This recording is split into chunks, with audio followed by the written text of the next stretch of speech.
the nature of your emergency?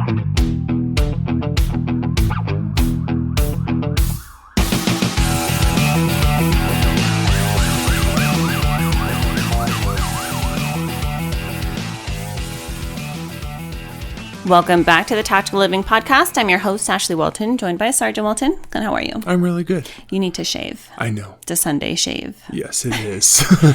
Retirement is such an interesting concept when you have worked in any particular job for a really long time. And I think that for many people, retirement actually feels like a breakup. Yeah, it's funny. As we were starting this, I was doing a calculation in my head.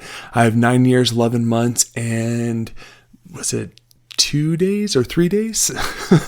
Like I'm doing that calculation already in my head, which is it sounds funny because it is a long time before that happens, but it goes by so fast, and I'm ready. I feel so thankful every single day when I open up my inboxes, because I always have back and forth messages with people, but sometimes I have them on a very consistent basis. And so sometimes I'll get these sort of war stories of retired officers, and they like to talk shop still, and a lot of the times they're reminiscent in that regard because they don't have that brotherhood to share it with, like the thin blue line promised. And it's so important to realize this now before you retire, if it's possible. I had somebody reach out to me yesterday, and he was sharing a project that a big podcaster is working on and needed help with, and he needed my advice on something. And so we were talking about being able to still include a retired officer in particular. And it's important for us to understand that it actually isn't heartbreak, and it isn't breaking up with somebody, although it can feel that way. But there are a lot of things that you can do in preparation. And Clint, you mentioned being excited about it and saying that you're ready. And I think a lot of that has to do with the fact that you and I have done a very good job at making sure that we're preparing for things emotionally, number one, and then financially, number two, and logistically, number three, meaning how much money do we want when retirement happens? Where do we want to be able to live? Like, all of those types of things are so important.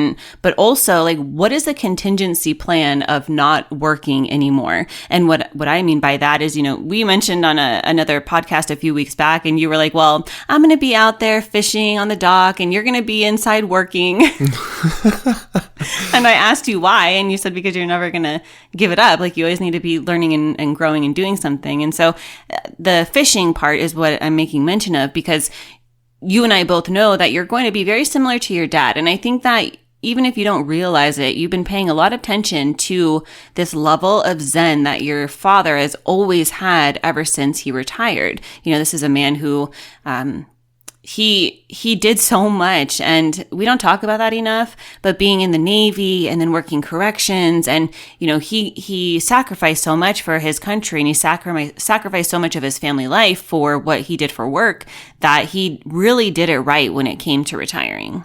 Yeah, he was able to have that disconnect when he retired, and he's never once, which is amazing, he's never once been like, oh, I miss this. And he still keeps in contact with a couple of the people that he used to work with, but that's not because they share a connection between the job. They just became close friends, and they help each other still to this day. And it's having that dynamic, creating that plan and that foundational reality for yourself, when, like, I still see guys go out on a monthly lunch that are all retired, which is good. It's good to have that connection still, but not to be so reliant on that. Say, if that went away, that you would be missing a key factor in your life. Yeah, and I think too, it is so important to not identify with what you do for work. And we have stressed this time and time again, and yet I still see people who they think that their job is their life, and your job is just a job. I can promise you that. And hopefully this would never happen. However, there are countless examples of somebody getting injured or somebody retiring. And as I said, especially if you work in law enforcement, like, that thin blue line is not going to look as as it once did when you did work in that as a career. And so you might experience something like an identity crisis when it comes time to retire, or if you have medical retirement or something happening, maybe you get fired from your job, right? Like things happen. Yeah, being able to have that divide for yourself and set yourself up. Like, I think it's important you talk about this early on in your career and create those dynamics, create that shift of like, just like we plan for retirement monetarily wise, making sure you're going to be able to survive and be taken care of so you're not having to work once you retire. But I think it's important to create that dynamic of, okay, this is what it's going to look like when I retire, and play best case, worst case scenario. Like, best case scenario, you'll still keep in contact with a few of your buddies and be able to have that connection still. But worst case scenario is you have zero contact with anyone you've ever worked with, that teammate, those teammates that you built that relationship at work with, and being able to separate yourself and be okay with it. I'm glad that you said that, because most people are going to miss the team more than the work. And I think that's all the more reason why it's so important to make sure that you have some type of connection and brother or sisterhood outside of what it is that you do for your job. Yeah. Having a team, and that's where, like, it's important, like, to keep your family on board and have your family as your team number one. They're the A team. They're the ones who you know, like, and trust the most to be able to support you and build you up, and they feel the same about you, instead of your work team as team number one. I'm thinking about too that a lot of the times you were so rigorous, right? All the way down to tying your boots with your structure and your day-to-day duties. And why are you laughing? It makes me, because every day I still have my structure that I look at, that I do things exactly the same way every day when I still go into work, and it just makes me laugh. Well, a lot of people, they're going to not have that one day. And if you don't do anything in advance to be able to prepare to not have that one day, then it could make you feel incredibly bored. You could be very depressed. You can have anxiety. You can realize that there's nothing there to be able to fill that void.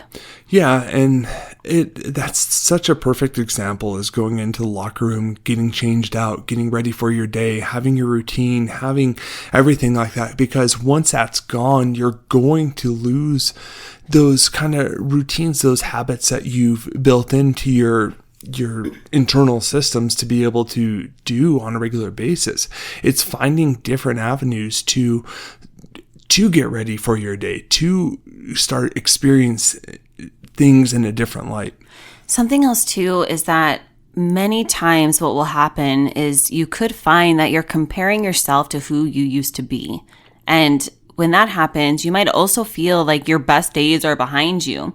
That's going to really prevent any kind of future growth, and it actually steals joy from what's supposed to be the best years of your life. Yeah, living in the past, and I hear guys sharing all these war stories back in my day, we used to do XYZ, and this is who I was. I did XYZ.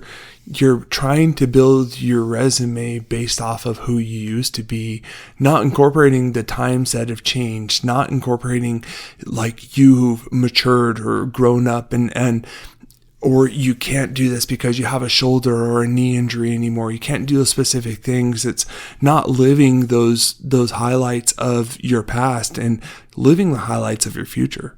Yeah, and I think too, it's so important to realize that right now, how you live your day to day and the things that you're doing, there are many things that you're not doing right now because you're putting things on hold because of your job. I would highly encourage you to start to explore and incorporate all of those things now. It could be relationships, hobbies, a second job even. And by doing that, you're going to have this sort of repertoire that's being created of things that you have as a plan B.